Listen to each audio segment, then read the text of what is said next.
العالمين. صل على طه الأمين في كل وقت وحين. املأ قلبي باليقين،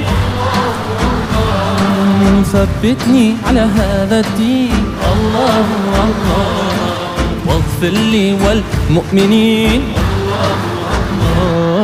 حسبي ربي جل الله، ما في قلبي غير الله. نور محمد صلى الله